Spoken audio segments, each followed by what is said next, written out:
Hello everyone, welcome to the channel, and today in this video we are going to discuss and understand a very beautiful poem. The name of the poem is Rain on the Roof. Rain on the Roof is composed by Coates Kinney. In this poem, the poet talks about the healing power. The theme of this poem is the healing power of nature. Whenever one is sad, whenever one is disappointed, not happy or upset, one can go to the lap of nature and can get the peace of mind that he wants, that he is looking for. तो इस poem में जिसको आज हम चर्चा करेंगे, discuss कर रहे हैं, रेन ऑन द रूफ, इसका जो थीम है वो हीलिंग पावर ऑफ नेचर है.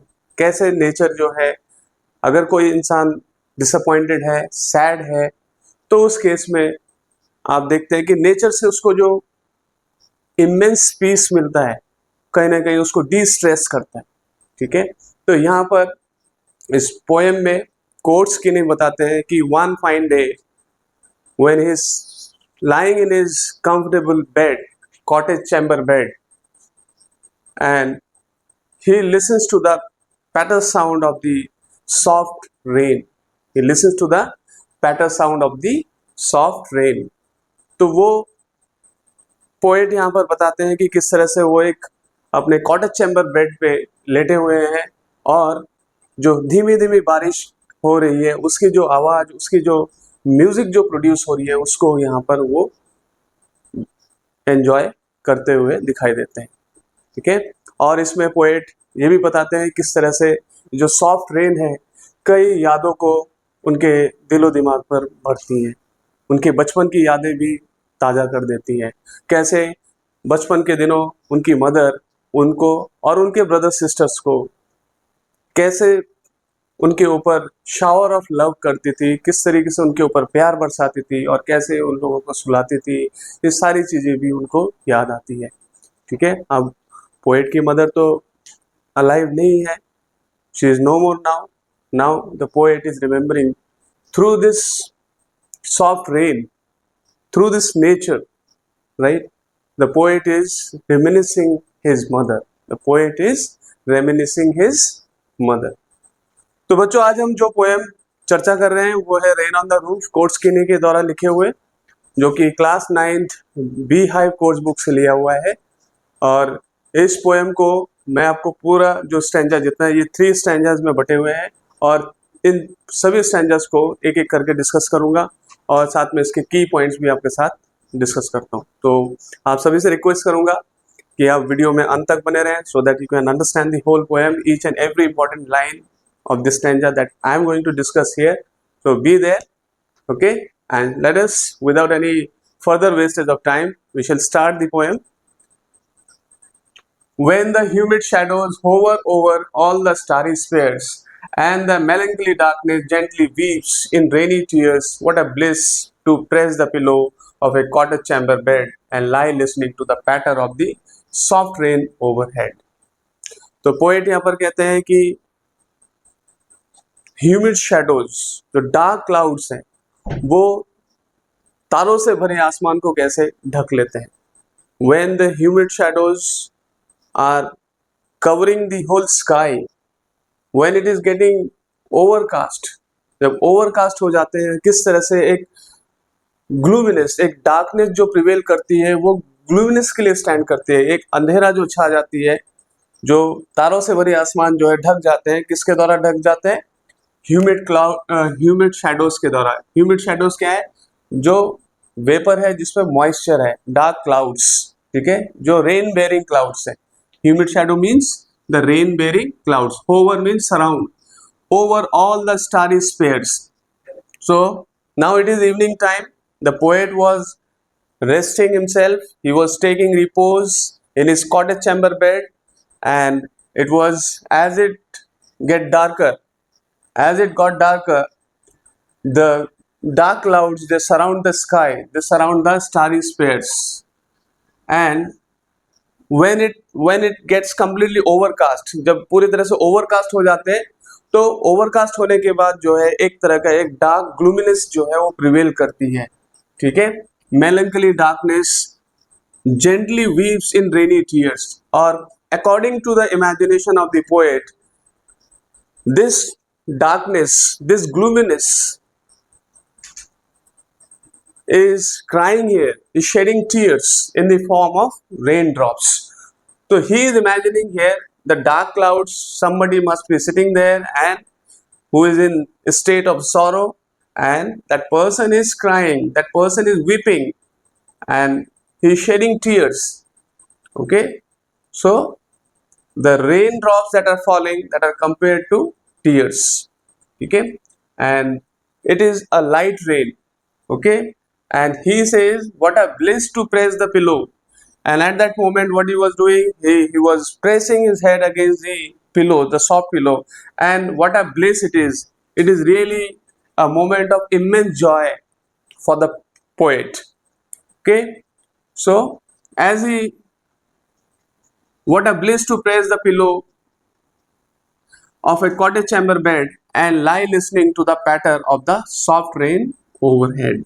So the poet is here enjoying the music, the sound that is produced by the patter of the soft rain while he is pressing his head against the soft pillow. Okay, so you can see that poet imagines when the star-studded sky is covered by the dark clouds, when it gets completely overcast, okay, then he imagines that somebody must be in some state of sorrow, somebody who must be in a state of sorrow, somebody who is, because the darkness stands for gloominess, okay, darkness stands for gloominess, so he imagines that somebody must be there who is in pain or who is in sorrow and is shedding tears. So the raindrops are falling, okay, raindrops are compared to here tears of that person who is a state of sadness, ठीक है। तो यहाँ पर ऐसे दिखाया गया कि जो कोई इंसान जो है वो रो रहा है in the form of rain drops, ठीक है। रेन ड्रॉप्स जो है वो बारिश की जो बूंदे गिर रही है, हल्की हल्की जो बूंदे गिर रही है, ऐसा पोएट इमेजिन करते हैं जैसे कोई टीयर्स शेड कर रहे हैं, ठीक है। तो यहाँ पर आप देखोगे कि फिगर ऑफ स्पीच जो यूज किया गया है, हम देखेंगे काफी सारे एग्जांपल है एलिट्रेशन का जहां पर कॉन्सोनेंट साउंड रिपीट किया गया है, ठीक है।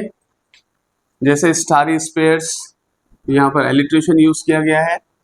और मेलंकली डार्कनेस, ये एक स्पेशल काइंड का एक फिगर ऑफ स्पीच इधर यहाँ पे यूज किया गया है जिसको कहते हैं ट्रांसफर्ड एपिथेट, ठीक है। कौन सा फिगर ऑफ स्पीच है इसमें?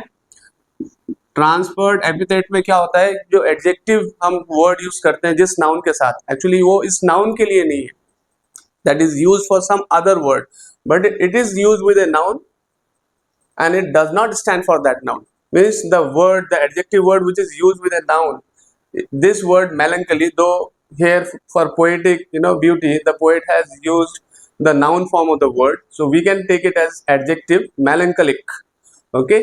So melancholic darkness, so this darkness is not in a sad mood, darkness is not in despair, okay. The darkness is not in a state of disappointment, तो darkness कोई disappointment के state में नहीं है, ठीक है। तो ये जो मेलंकली वर्ड यूज किया गया जिस नाउन के साथ, वो इसके लिए नहीं यूज किया गया, बल्कि किसी ऐसे इंसान के लिए, it is use for somebody who is in A sorrowful state, ठीक है। मेलंकलिक somebody, we can understand that the word melancholic is used for some other noun, not with this noun darkness. तो ट्रांसफर्ड एपिथेट यूज किया गया, ठीक है। और यहाँ पर एलिट्रेशन का भी एग्जांपल आप देख सकते हैं, ठीक है। और यहाँ पर जो है साउंड ऑफ सॉफ्ट रेन जो है पैटर, तो यहाँ पर कौन सा फिगर ऑफ स्पीच यूज किया गया? ओनोमेटोपिया, ठीक है। फिगर ऑफ स्पीच ओनोमेटोपिया यहाँ पर यूज किया गया। तो कहीं पे भी अगर साउंड, अगर कोई भी वर्ड इमिटेट करता है किसी साउंड को, तो यहाँ पे हल्की हल्की जो बारिश है, धीमी धीमी जो बारिश है, उसका जो साउंड है पैटर, तो यहाँ पर figure of speech onomatopoeia use किया गया, ठीक है। और यहाँ पर पर्सोनिफिकेशन का भी यूज किया गया है, जहां पर पर्सोनिफिकेशन में जो डार्क यहाँ पे बताया गया, जो मेलैंकोली डार्कनेस है, जो उसको एक ह्यूमन बीइंग के तौर पे यहाँ पे इमेजिन किया गया है, हु इज जेंटली क्राइंग, ठीक है, जेंटली वीपिंग इन रेनी टीयर्स। तो यहाँ पे पर्सोनिफिकेशन भी आप देख सकते हैं यूज किया गया। Stanza the poet talks about the impact, that the poet talks about the effect of the soft rain that he has on his heart and mind. Okay, what he says here, every tinkle on the shingles, ठीक है, जो rain drop, जो soft rain drop जो गिर रही है overhead, ठीक है, that is producing a sound, tinkle, every tinkle on the shingles, shingles क्या है, वुडन टाइल्स के ऊपर जो गिर रही है, has an echo in the heart. So what the poet is saying, the sound that is produced by the soft rain is producing a resonance, it is producing a reverberating effect in the heart of the poet. तो poet के heart में जो है एक एको पैदा कर रही है, गूंज पैदा कर रही है, जो बारिश की बूंदे वुडन स्क्वायर टाइल्स पे गिर रही है, ठीक है. And a thousand dreamy fancies into busy being start. The poet, in whose already occupied mind, lot of imaginations, they start coming from out of nowhere. So they start coming in innumerable imaginations, thousand dreamy fancies, okay, into busy being start. So lot of imaginations, lot of fanciness, fancifulness that start emerging into the already occupied heart, into the already occupied mind of the poet. And a thousand recollections, so are the recollections, the memories. A thousand recollections means lot of memories, ठीक है, innumerable memories that come, that weave their air threads into woof, weave their air threads into woof. तो यहाँ पर ये बताया जा रहा है कि कैसे हजारों ऐसे यादें या मेमोरीज जो है वो उसको कंपेयर किया गया है, वीवर के तौर पे उसको दिखाया गया है. उसको हम ये भी बोल सकते हैं कि किस तरह से पर्सोनिफिकेशन यहाँ पर यूज किया गया है. वीव देयर एयर थ्रेड्स, और जो हजारों यादें हैं, जो इनमरेबल मेमोरीज हैं, वो उनकी जो एयर थ्रेड्स हैं, एयर थ्रेड्स मतलब उनके जो विंड स्ट्रीम्स जिसको बोल रहे हैं हम यहाँ पे, wind streams have been compared to the, they are compared to threads, and they are entwining together, they are entwining together to make a patchwork of fabric. तो ऐसे हजारों यादें जो है वो पोएट के दिमाग में आ रही है, और वो हजारों यादों की जो एयर थ्रेड्स है वो एक पैचवर्क बना रही है, पैचवर्क ऑफ फैब्रिक बना रही है. तो अब कई बार हम जैसे यहाँ पे देखते हैं कि कई यादें जो इमर्ज हो रही है, या the poet, as the poet is as a thousand recollections, they are coming from, I mean, as he's listening to the, as I listen to the patter of the rain upon the roof, he is reminiscing innumerable memories, and those innumerable memories are entwining together, their air threads are entwining, and they are making a patchwork of a garment, like we would say the air streams coming from different directions, and they'll be entwining and making a patchwork of a fabric which is called woof, ठीक है, as I listen to the patter of the rain upon the roof. तो इस तरह से आप ये देखते हैं कि जो हजारों मेमोरीज हैं वो उनके जो धागे हैं वो आपस में मिलकर एक पैचवर्क बनाने का काम यहाँ पर कर रही है. जैसे पोएट उस रेन को जो है, सॉफ्ट रेन जो है वो एंजॉय करते हैं, उसको सुनते हैं, तो ऐसे हजारों यादें, ऐसे हजारों ऐसे इमेजिनेशन जो है उससे उनका हार्ट और उनका माइंड फिल होता है.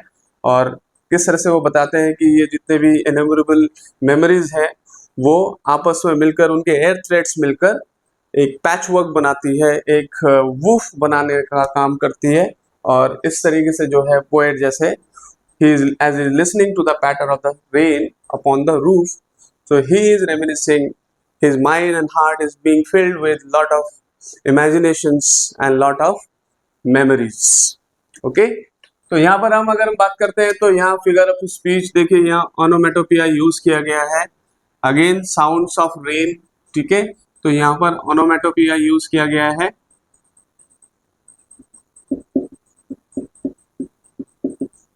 ठीक है, ये भी ओनोमेटा जो मैंने सर्कल किया है इधर।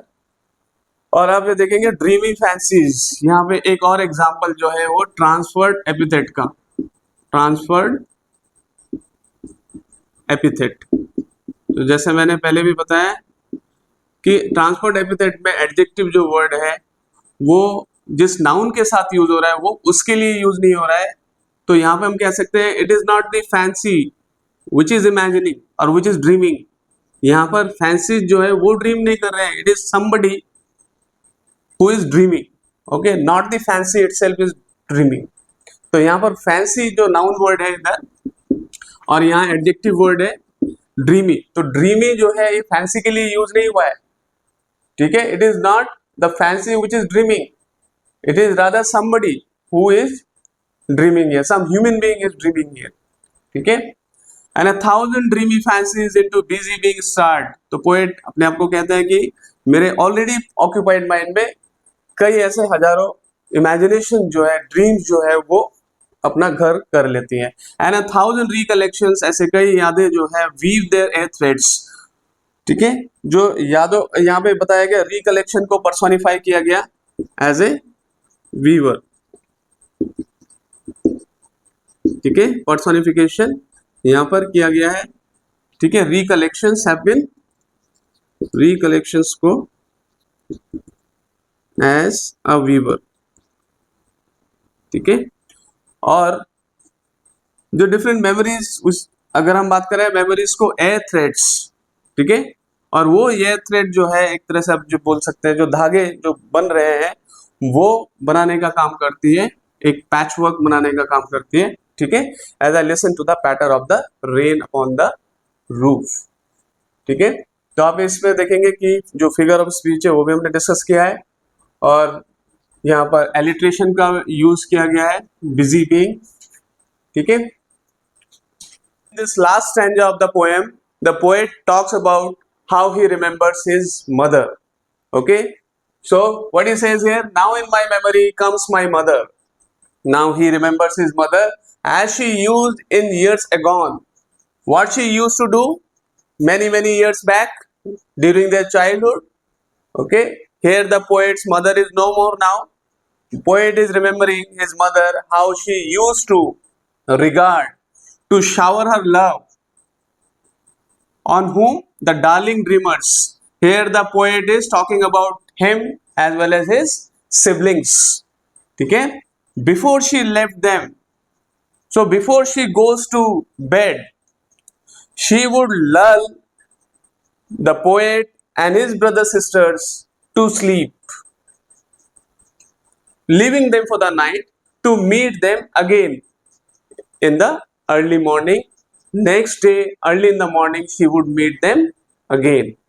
So now the poet is remembering that how his mother used to shower so much love upon him and his brother and sisters, how she used to lull them to sleep before she herself goes to her bed, before she herself went to her bed, she would make sure that the poet and his siblings are, they are lulled to sleep, and so that she would meet them again next day early in the morning.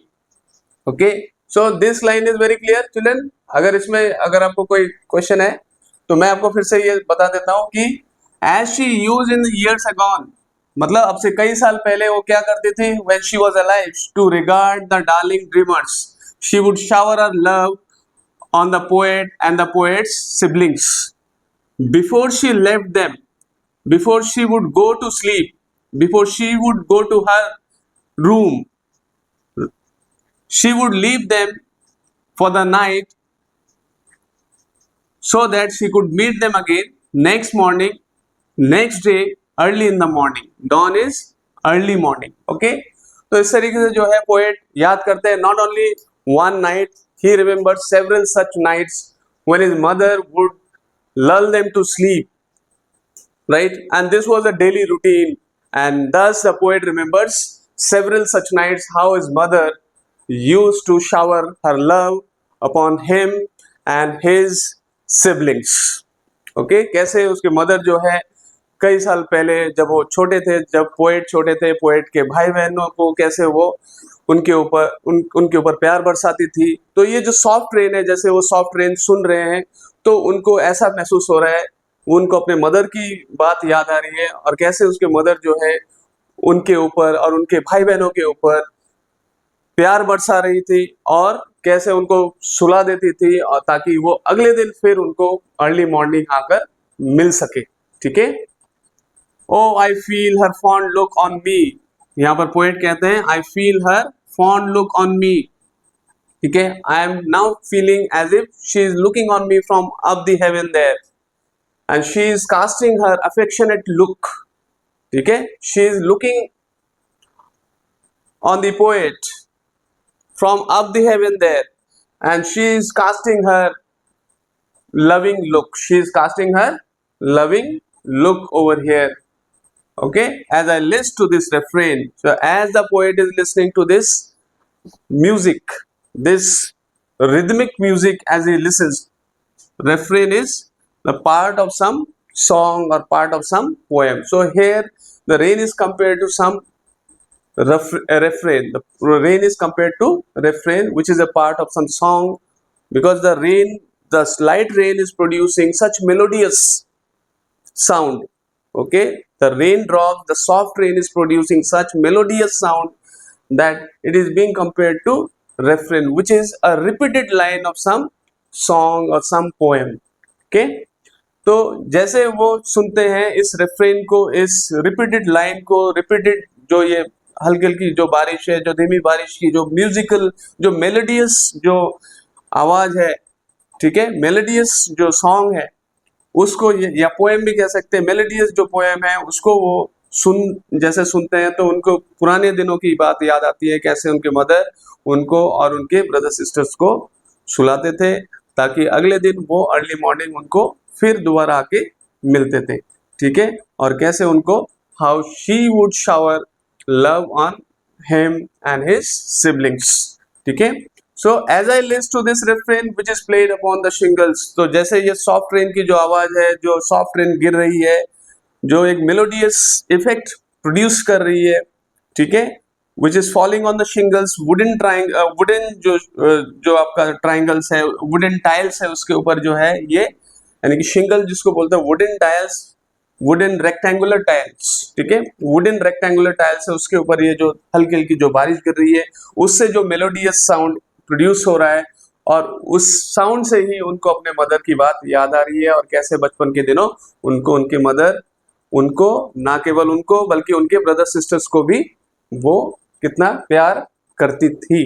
तो ये सारी बातें जो है आप समझ सकते हैं इन लाइन के जरिए, by the patter of the rain. ठीक है, and this refrain is produced by the patter of the rain, by the soft rain which is producing a soft sound, a melodious sound. ठीक है, a continued part of some song or some poem, a melodious one. ठीक है, तो जो soft rain का जो effect है वो यहाँ पर पोएट बता रहे हैं, और कैसे उसके जरिए वो अपने मदर को, और ऐसे कई, सिर्फ not only just one night he is being reminded of, he is reminiscing here several such nights in which his mother would love them. Love them means love the poet and his siblings. Okay, so he feels as if his mother is alive there and she is casting her affectionate look. ऐसे उनको feel हो रहा है जैसे उनकी mother जो है right in front of him from up the heaven, she is looking on the poet. Okay, she is looking on the poet with her loving look.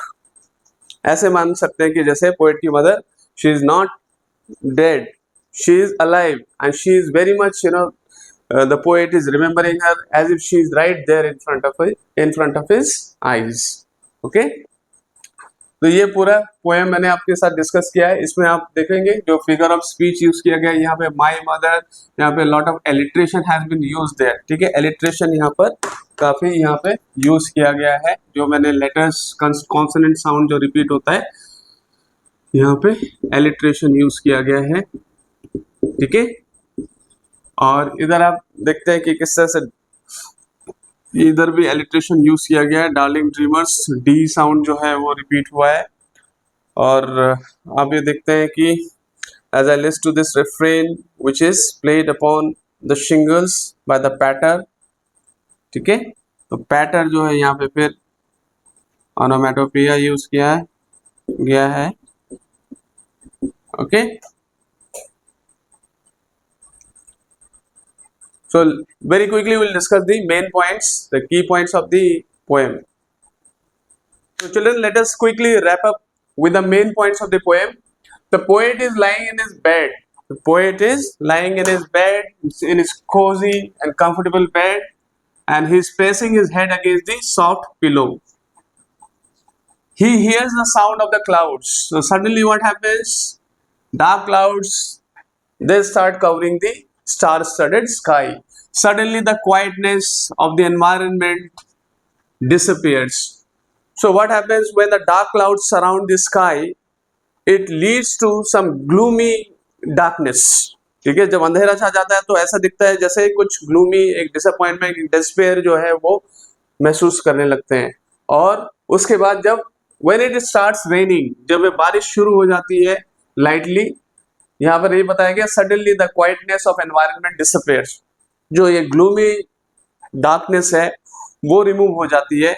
और उसकी जगह, क्योंकि जैसे ही ये बारिश, हल्की हल्की बारिश जैसे चालू हो जाती है, तो पहले क्या होता है कि बारिश शुरू होने से पहले डार्क क्लाउड्स जो है पूरे आसमान को घेर लेती है, और जो है आप बोलेंगे कि पूरा ओवरकास्ट हो जाता है। जैसे ओवरकास्ट हो जाता है, डार्कनेस प्रिवेल करती है, तो ये कहीं ना कहीं ग्लूमिनेस, कहीं ना कहीं जो है ग्लूमिनेस को यहाँ पर ये शो कर रही है। तो जैसे ही बारिश शुरू हो जाती है तो ये जो क्वाइटनेस है, ठीक है, जो सीरियसनेस है, ग्लूमिनेस है ऑफ द एनवायरनमेंट, वो गायब हो जाती है, ठीक है। और एक प्लेजेंट एक्सपीरियंस जो है पोएट यहाँ पर एक्सपीरियंस करने लगते हैं। The rain on the roof creates melodious sound, ठीक है। The rain on the roof creates melodious sound, जो ये बारिश है वो बहुत ही ज्यादा मेलोडियस साउंड जो है वो प्रोड्यूस करती है। The sound echoed in the heart of the poet, और ये जो साउंड है उसका एक रेजोनेंस वो पोएट महसूस करते हैं, ठीक है। He remembers his childhood days and his mother, ठीक है। यहाँ पर पोएट अपने बचपन के दिनों को भी याद करते हैं और कैसे अपने मदर को भी याद करते हैं। Some memories are sweet and some are sad, sweet memories भी वो याद करते हैं, और सैड इसलिए क्योंकि now his mother is no more. The sound of rain appears to be a bliss to the poet, ये जो साउंड ऑफ रेन है that appears to be a very pleasant, a very soulful experience for the poet. Okay, so children, these are the points that I have discussed with you. Hope the whole poem is clear to you. In case of any doubt and questions, please drop your questions in the comment box. And thank you so much for watching the video. Have a nice time. Bye bye.